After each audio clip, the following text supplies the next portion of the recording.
111 orang di Kota Makassar, Sulawesi Selatan ditangkap gegara terlibat dalam peredaran gelap narkoba. Ratusan orang itu ditangkap Satuan Reserse Narkoba Polrestabes Pelabuhan Makassar terhitung mulai Januari hingga Mei 2025. Kapolres Pelabuhan Makassar AKBP Rise Sandiantanti saat merilis kasus di kantornya Rabu 28 Mei 2025 sore mengatakan setiap periode Januari hingga Mei dirinya bersama tim menyelesaikan 64 laporan polisi terkait penyalahgunaan narkotika. 111 orang tersangka itu kata dia terdiri dari 102 laki-laki dan 9 perempuan.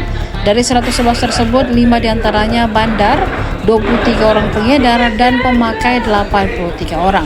Mayoritas tersangka, lanjut Risa, menggunakan modus penjualan terputus yaitu peredaran narkotika dilakukan tanpa melalui perantara. Melakukan konferensi pers terkait dengan penindakan narkotika yang dilakukan bulan Januari sampai dengan bulan Mei tahun 2025. Selama periode tersebut kami telah menyelesaikan 64 laporan polisi terkait dengan penyalahgunaan narkotika.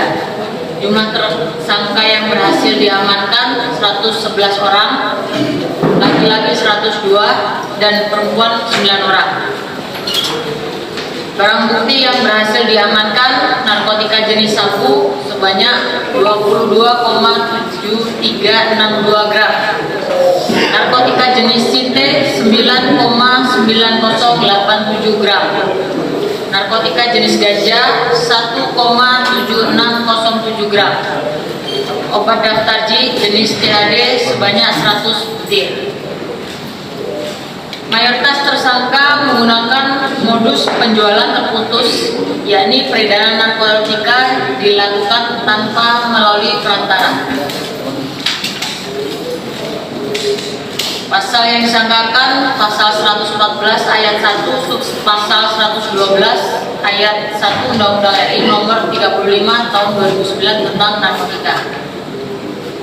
Pidana penjara minimal 6 tahun dan maksimal 20 tahun atau seumur hidup dan atau pidana mati tergantung dari perannya. Kemudian yang berhasil kita lakukan proses penyidikan. Download Tribun X sekarang. Menghadirkan lokal menjadi Indonesia.